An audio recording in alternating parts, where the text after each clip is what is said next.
Hello everyone, welcome back to code with keywords YouTube channels. So इससे last video के अंदर मैंने आपको कार्डिनलिटी के बारे में बताया था। और बेसिकली इस प्रोजेक्ट अब मैं एक प्रोजेक्ट बनाने वाला हूँ जो है basically dynamic role based menu system.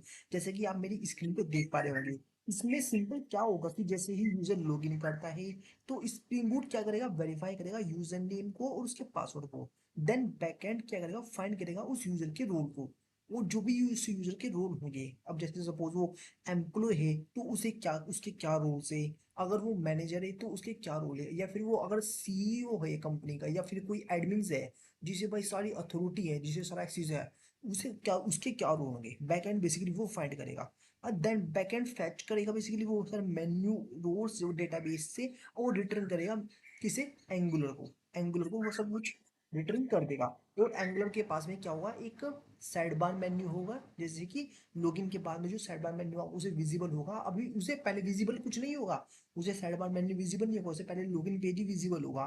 Then login जैसे वो करता है उसके बाद में साइड बार मेन्यू विजिबल होगा, वहां पर उसे उसके जो यूजर ने लॉगिन किया है उस यूजर के रोल उसे दिख जाएंगे, क्योंकि उस यूजर के रोल उससे क्या क्या मिले हुए हैं। और लेकिन एक बात हमेशा याद रखना माइंड में कि क्योंकि जब मैं, अब मैं राउटिंग तो मैं बैकएंड से दूंगा, उसके रोल का नाम, उसकी राउटिंग, और अगर उसके मेन, अगर उसे आइकन भी चाहिएगा तो वो सब दूंगा, बैक वो सब मैं बैकएंड से दूंगा।